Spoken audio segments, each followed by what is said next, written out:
Hi, today I'm your mystery reader. I'm going to read to you a story called Listening with My Heart by Gabby Garcia, and it is illustrated by Ying Hui Tan. Okay, so this is a story about kindness and self-compassion. I know you're going to love it. It's really well done. All right, so this is Esperanza. Esperanza's tummy fluttered as she practiced her lines on the porch. Today was the class play. Waiting for Mama to walk with her to school, she paced back and forth. And then she spotted a heart-shaped rock. Esperanza picked the rock up and showed it to Mama as soon as she stepped outside. "I see you found a little treasure," said Mama. Esperanza rubbed its rough surface and felt a twinkle of joy. "Maybe it's a sign." "For what?" asked Mama. She thought about the class play later that afternoon, wondering what it would finally be like to be in the spotlight. "To put your heart into every single thing that I do," she answered.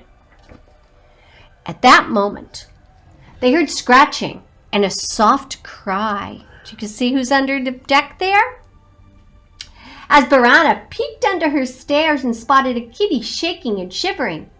No Mama was in sight. She scooped the kitten onto her lap and cuddled her. "She's all alone. I think she's hungry." Esperanza reached for her lunch bag, pinched off a piece of chicken, and offered it to the kitty, who gobbled it all up. "Mama, I think that this rock is a reminder to spread kindness and love. That's what we do when we listen with our hearts." "Can we keep Cleopatra, please?" asked Esperanza, who'd already named the kitty. "Queens are always welcome at our house," said Mama. "If she's still here after school, we'll take her in."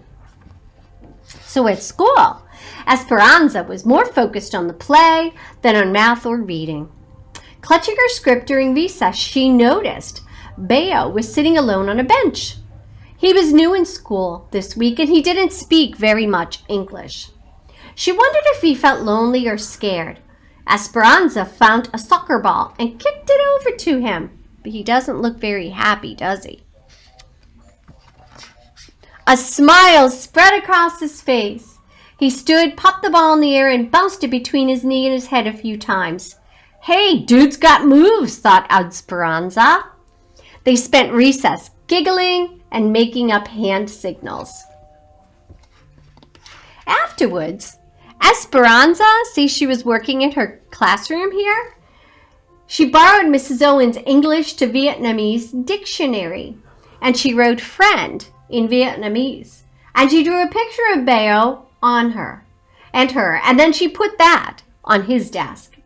Esperanza rubbed the rock in her pocket, listening with her heart, made her feel very, very peaceful inside. Finally, it was time for the performance. It was too late for Beo to be in the play, but he stood at Miss Owen's side as a stagehand. Excitement bubbled as Esperanza awaited her cue. Esperanza walked onto stage. Guess what? She tripped when she was about to walk up and say her first line, and she splattered across the stage. When she got up, she forgot her lines. So Miss Owen whispered them to her from backstage. Heat rushed through her body as all eyes were glued to her. She just wished she could disappear.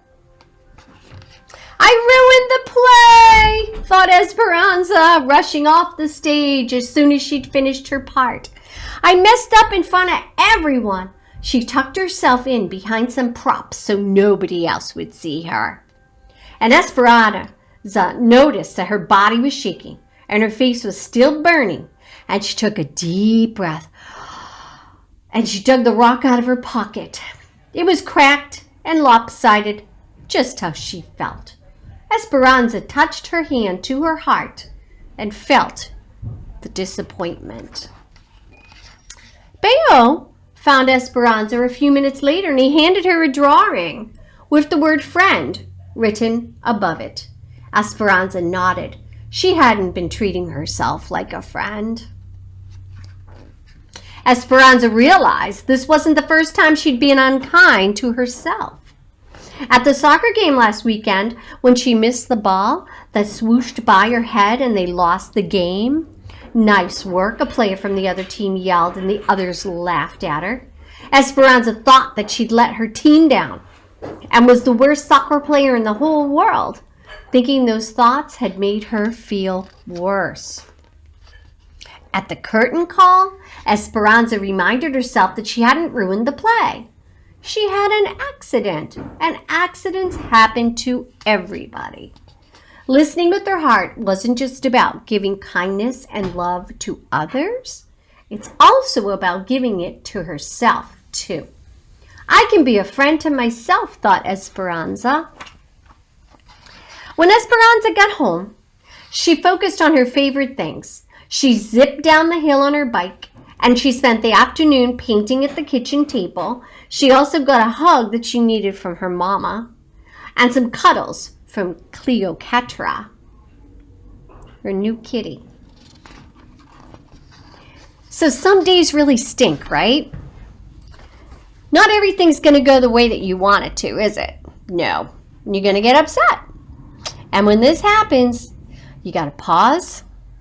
You got to take a deep breath, and you have to practice listening with your heart, okay? So name what you're feeling. Listen to your body. Pay attention to the way you're talking to yourself. Are the words supportive?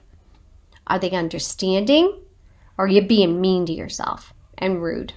Are you being a friend to yourself?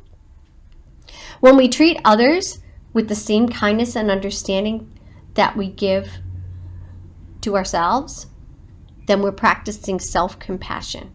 And that's an important thing that we all have to learn how to do. Forgive yourself when you make mistakes and love yourself for who you are, okay? So have a wonderful day, and I'm really happy I got to do this with you.